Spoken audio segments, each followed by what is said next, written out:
Ohayo gozaimasu. Good morning. Thanks for coming. It's a real pleasure to be here with you today. I'm thrilled to get to tell you about some very exciting new results. I'm going to tell you a story about the state of the art in what quantum computers can do today. And then I'm going to give you more information about how these machines can be brought to large-scale deployment to solve the problems that matter most today and tomorrow. And then at the end of my presentation, I want to share just one more thing where you will be the first audience in the world to see some very new results that we have not otherwise published. If you're not familiar with Q-Control, we're a business focused on how AI-powered infrastructure software can make quantum hardware more useful. We build the link between the classical world and the quantum world, leveraging new technologies in machine learning and AI to serve better than humans as the agents that connect these two different universes. We focus on solving some of the hardest problems in the field, the problems that have inhibited the uptake of quantum computing at large scale to date.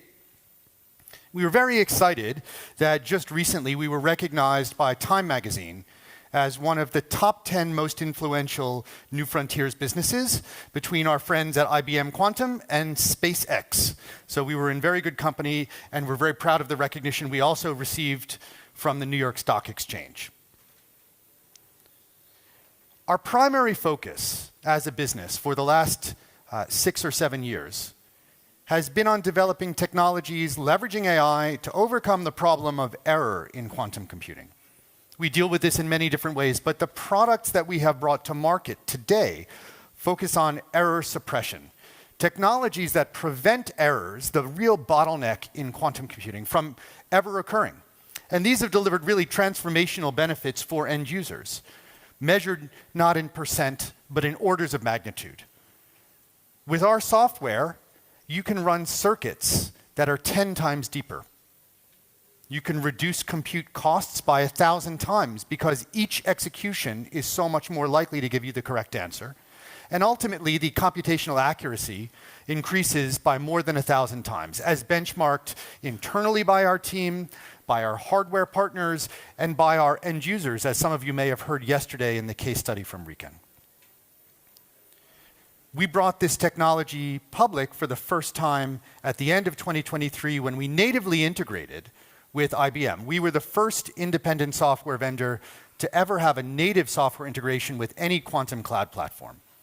It started with their pay-as-you-go service. It expanded to IBM's premium users and has since rolled out to native integrations with our partners at Rigetti, IonQ, and AWS. Leveraging this capability, we began to ask what is now possible leveraging this reduction of error, this expansion of computational capacity. And we began investigating a series of problems that are extraordinarily relevant to the energy sector, problems in how we design and characterize materials. The core problem we look to study focuses on how electrons interact inside of materials. These are problems that are very familiar from the condensed matter community, problems canonically called the Fermi-Hubbard model, talking about how interacting electrons inside a material give rise to the properties that we see. We specifically began to study the evolution in time of these systems, because this is very important for instance, how we design batteries for storage or how we design new photovoltaics. This problem involves studying the interaction of fermions, electrons, which have both charge and spin. And the way we approach this is to encode this into an algorithm on a quantum computer and then begin evolving the system in time. For the experts, this is called a trotterized evolution, and then to measure the system at the end. Now, this is a problem that we know is extremely hard for classical computers because an expansion of every particle, every electron that you model, corresponds to an exponential increase in the overall Hilbert space. The first thing that we did was we pushed very far on what was possible in a regime where we knew what the physics was. And it was exciting to me as a person who studied strongly correlated systems in solid materials for my PhD to show a very famous physics result from the quantum in a quantum computer. This is the realization of a Tomonaga-Luttinger liquid. This is a system in which interacting particles in one dimension exhibit a very exotic property, that the spread of charge excitations is different in time than the spread of spin. It's called spin-charge separation. Now, this physics is well known. It's been written down for decades. But now we can push our quantum computer so far that we directly emulate this. This particular demonstration required 13,829 2-qubit gates. That's a world record for these systems. For the experts, again, it involved 90 Trotter steps, which is more than an order of magnitude larger than anything that had been run before. And this particular demonstration was on 62 qubits. But that's not enough, so we went further. We explored now a regime that IBM had called the 100 by 100 challenge, running circuits with over 100 qubits and over 100 2-qubit gate time steps. That's the depth. This particular demonstration involves studying 60 fermions, which involves 120 qubits, over 152 gate steps. In total, 9,057 2-qubit gates. This evolution is showing in time how the excitation spreads over the device over all 60 lattice sites. The quantum computer gives you direct access to over 7,140 observables in a single calculation. And what you see is that all the way to the longest times at the top of the graph, there's still meaningful signal. You can still see something. This is, again, a world record set on a quantum computer, enabled by our error-reducing software. We then began to compare against the best available resources in the computational community. And the classical resource we used comes from the Flatiron Institute. It's called the iTensor package. It's a numerical product designed to simulate systems like this. Very broadly used, over 1,250 scientific publications using this software. This was our benchmark. What was very exciting is that we could get agreement between the industry standard classical simulation and the quantum calculation over all the different sites and all the different observables to within 1%. 1% agreement in a regime where otherwise you cannot directly calculate the exact solutions. But a very important observation is that in order to achieve that 1% agreement, we had to increase the complexity of the classical simulation further and further. That's what each of these curves represent. It's turning up the complexity or the resolution of the calculation. Of course, a more complex calculation means more difficulty, more time. And when we look all the way at the end of the evolution, what we were able to show is that the industry standard package required 100 hours of compute on a Amazon Web Services cluster, but the quantum computer took only 2 minutes. This was an extraordinarily important demonstration. It shows that a quantum computer can be better than a classical computer in a meaningful way. Now, I was very proud to announce this at IBM Think in the beginning of May on stage, but I wanted to really emphasize that this is something we call practical quantum advantage, and it's defined here. We execute a problem of known value. You see, I guess I do this a lot, right? A problem of known value that is challenging. We execute and achieve a solution that is in some way better than the best available solution. This is an important distinction. It doesn't mean the best you could conceive. It is the best that a user could actually execute today with accessible compute resources. And we meet the needs of the end user. This is run in a meaningful time, in 2 minutes. It gives a meaningful answer, 1% agreement. Now, we were very excited that even today, there has been so much excitation about this result that even today, a new manuscript came out which further validated this. The team at Multiverse Computing invented an entirely new computational technique and went much further, building new forms of GPU-based acceleration, and still confirmed that the quantum computer was orders of magnitude faster than this best new implementation. It was a beautiful, beautiful set of demonstrations. We're very excited to bring this kind of capability unlocked by error reduction to all of our partners, including many, many in Japan. We've worked with the Keio Quantum Computing Center for some years. We've engaged with SoftBank, Mitsubishi Chemical, JSR, University of Tokyo, and so forth. And we're really excited to be able to bring this technology to everyone else in the Japanese market who's looking to push the limits of what is possible in quantum computing. But now that quantum advantage has been achieved, we ask another question, and that is, what more can we do? Can we push further? And here our interest is going to answer the question of how we deploy quantum computers at large scale. Now, we break this down with 4 steps. One step is to automate the machines. The next is to stabilize them against error. We then have to make them usable to end users with generalist IT or computing skills by virtualization, and then we have to deploy. I want to tell you just a little bit about these steps. The first and most important is to bring autonomy to quantum computing.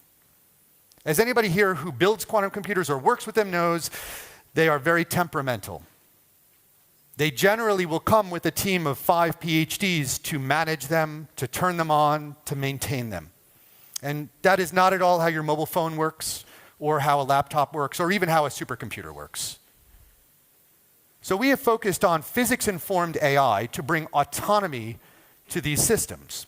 This is from a product called Boulder Opal. Now, the important idea is that when we try to tune up a quantum computer, to calibrate a quantum computer in some way, we typically do this with a set of steps executed in a script. But if something goes wrong, a human has to intervene.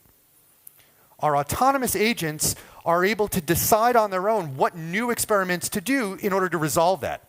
They do this repeatedly, finding other errors and addressing them in the calibration. This can then be parallelized across the entire device. So the idea of a human who has to intervene every time something goes wrong in calibrating the machine is removed from the picture. It is completely autonomous. We were extraordinarily excited to be able to demonstrate this with our partners at Quantware on their QPU and using hardware, a control electronic system from our partners at Quantum Machines. In this demonstration, we're able to take a device from no information to peak performance in 10 hours. This usually takes more than a week with humans or longer. Retuning, reoptimizing only takes 20 minutes if you have information to begin with. And we achieve 99.9+% fidelity. But more important than that is the idea that the autonomous agents are actually better at this than the humans are. We showed that a device which both the manufacturers and the end users thought was non-functional, a qubit that they thought broke, could be brought back to life. The autonomous agent figured out how to resolve the problems better than the human operators can. The next step from here is to deploy and virtualize. That requires ensuring that end users don't even have to worry about programming quantum computers. They just need to access a computational resource. To this end, we've developed a concept in partnership with NVIDIA called quantum containerization, to provide the infrastructure software which abstracts the quantum processor, the control electronics, and the GPUs needed to run these devices. And then to make this an abstracted object that can live inside a data center or an HPC facility with our partners at Enneon, Equal One, Quantware, Qblox, and NVIDIA. We've already begun deploying. Our first deployment at Elevate Quantum with our hardware partners showed our first system going live in less than 5 months from the time of order, leveraging validated interoperable components. And we were very excited that last year we launched a native integration of our performance management and virtualization software at RECAN, and you heard some of the outcomes already arising from that integration with IBM's Quantum System 2 yesterday. I want to tell you now just one more thing about which we are very excited. Many of you know that last year we showed that software could augment the performance of quantum sensors so much that we could build a navigation system that worked when there was no GPS and was 100 times better than the best GPS alternative. This was recognized by Time magazine last year as one of the best inventions of the year.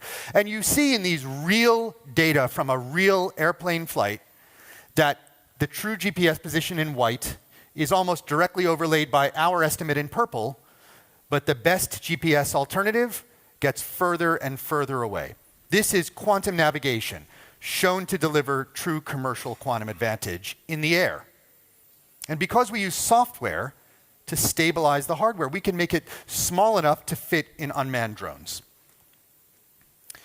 We've now expanded this capability to the maritime domain, now building quantum gravimeters that measure the tiny bumps and wiggles in Earth's gravity, the small variations that come from the composition of the Earth. This system has a sensor about the size of a basketball, and we were able to deploy it on a 30-meter vessel where we simply strapped it to the floor in the galley. Nothing special. No special air conditioning, no special infrastructure, no shipping container, just put it on the floor. And what I'm extremely excited to show you today is that we have now successfully performed quantum gravitational navigation. We have shown that measuring the tiny bumps and wiggles in Earth's gravity field and comparing to a map that comes from satellites, we're able to navigate over hundreds of miles with about 1 mile of positioning error, when the standard approach gets worse and worse over time. This is another demonstration, using another quantum sensing technology in another domain of commercial quantum advantage with software ruggedized quantum sensors. Next year, we're very excited that with our partnership via DARPA, we're taking the system you saw and miniaturizing down to just 10 liters for airborne and maritime demonstrations. And we're very excited to have spoken with many parts of the defense and aerospace community in Japan this week. So thank you very much for your attention. If you'd like to learn more about Q-Control, I invite you to scan this QR code, and I'd be very honored to take your questions today. Thank you very much. Arigatou gozaimasu.